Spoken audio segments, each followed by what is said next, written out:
Halo Telabers.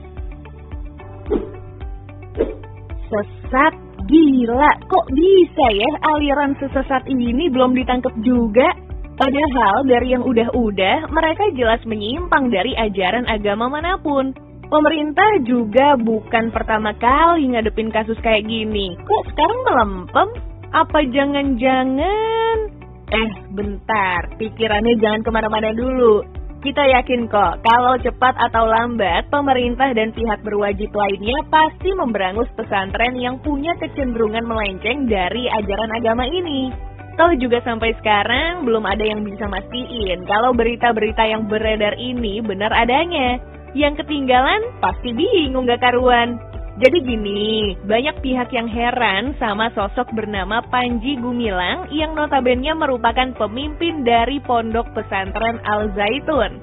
Bukan karena apanya, tapi di saat berita-berita yang beredar sudah menyudutkan pesantren yang ia pimpin, dirinya tetap pasang badan dan kadangkala berlagak sok jagoan. Beda sama pimpinan aliran-aliran serupa yang cenderung menghindar atau paling banter nggak ngelawan. Beredar kabar kalau keberanian dari Panji ini berkat sosok besar yang berperan sebagai backingannya. Gokilnya, istana bahkan sampai terseret-seret gara-gara rumor ini. Waduh, siapa tuh? Berita yang beredar seringkali mengait-ngaitkan Al Zaitun dengan sosok Kepala Staf Kepresidenan Jenderal Purnawirawan TNI Muldoko. Tapi sekali lagi, disclaimer dulu ya, berita ini belum divalidasi sama sekali, bahkan sama-sama dibantah kedua pihak.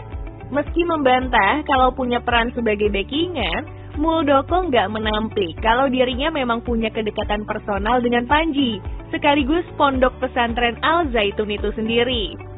Salah satu orang paling penting di lingkaran istana ini secara gentleman mengakui kalau dirinya pernah memberikan ceramah kebangsaan di pesantren yang terletak di Indramayu, Jawa Barat tersebut. Tapi pembelaannya benar juga, kalau deket emangnya kenapa? Masa kalau kita kenal sama seorang kriminal, kita malah ikut-ikutan terseret sama kasus yang dia bikin sendiri? Apalagi Muldoko juga menambahkan bahwa salah satu poin penting yang harus dimiliki oleh seorang kepala staf kepresidenan adalah kemampuan untuk menjalin komunikasi dengan semua kalangan bangsa. Lagian, selama memberikan ceramah sebanyak 2 kali di sana, mantan Pangdam Siliwangi yang wilayah tugasnya di Jawa Barat itu sama sekali nggak melihat ada yang aneh di pesantren tersebut. Beliau cuma bilang, walaupun kenal dengan Panji, tapi nggak pernah ada komunikasi dengan pemimpin pondok pesantren tersebut selama nama Al Zaitun terjerat rumor afiliasinya dengan negara Islam Indonesia. Bukan cuma dibela sama dirinya sendiri, Presiden Jokowi juga membantah dengan tegas kalau ada pihak istana yang menjadi backingan aliran menyimpang ini. Waduh, makin kuat aja nih alibinya. Ya dong, enggak lah.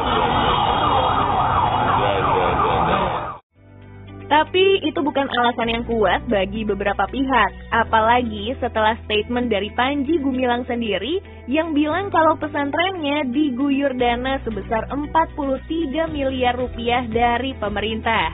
Kata terakhir sontak bikin publik kaget. Berarti pemerintah ngedukung aliran menyimpang dong. Apalagi Panji mengaku kalau uang tersebut turun setiap tahunnya. Kabar ini lagi-lagi ditepis keras, khususnya dari Kementerian Agama yang menjadi sasaran karena kucuran dana tersebut. Melalui juru bicaranya, Kemenak bilang kalau uang tersebut merupakan bantuan operasional sekolah. Secara Ponpes Al Zaitun ini punya lembaga pendidikan yang terdiri dari Madrasah Ibtidaiyah, Madrasah Sanawiyah, dan Madrasah Aliyah. Gak tanggung-tanggung, kurang lebih ada 5.000 siswa yang mengenyam pendidikan di sana. Jadi clear ya, anggaran dari pemerintah itu jelas peruntukannya. Bukan dari kantong pribadi Muldoko seperti yang dibilang sama portal-portal gak jelas. Seolah-olah ada target politik, mengingat masa di sana udah pernah membantu salah satu capres di 2 pemilihan berturut-turut. Lagian, dalam dokumen laporan harta kekayaan penyelenggara negara yang ia setorkan ke KPK per tanggal 3 April 2023 kemarin, dirinya cuma punya harta sebesar 51,2 miliar rupiah. Gak mungkin kan buat ngasih nyaris 90% hartanya ke sebuah lembaga yang gak punya afiliasi dengan dirinya sendiri.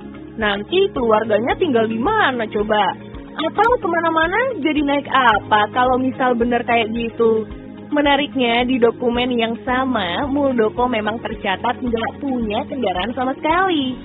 Cuma ada 11 aset properti senilai 36 miliar rupiah yang tersebar di Pasuruan, Jakarta Timur, dan Surabaya.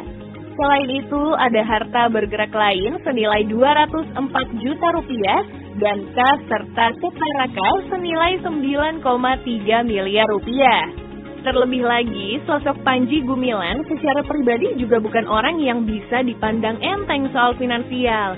Minimal kita bisa mendeteksi dari kendaraan yang ia tunggangi.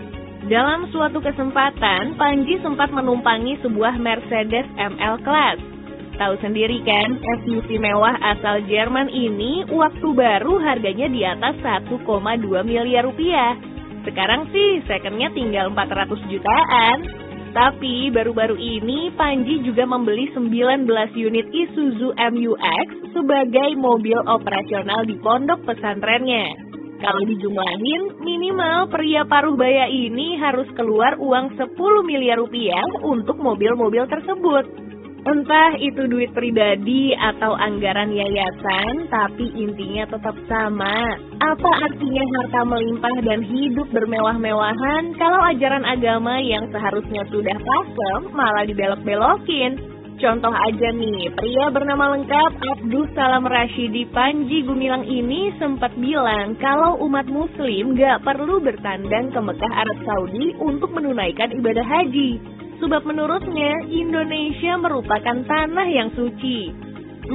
Ada bau-bau salah kaprah nih dari penggalan lirik lagu Indonesia Raya stanza ketiga yang bunyinya,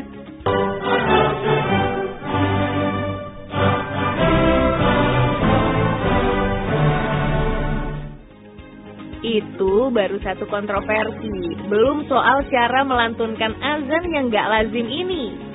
Kalau biasanya seorang muazin mengumandangkan panggilan ibadah sholat ini dengan khusyuk, di Al-Zaitun metodenya berbeda. Kelihatannya sih kayak mahasiswa lagi orasi ya. Gimana dengan syaf sholat berjamaah yang modelannya kayak gini? Waduh, kacau bener. Al-Zaitun sendiri ditengarai merupakan metamorfosis atau reinkarnasi atau bahkan turunan dari gerakan NII alias Negara Islam Indonesia.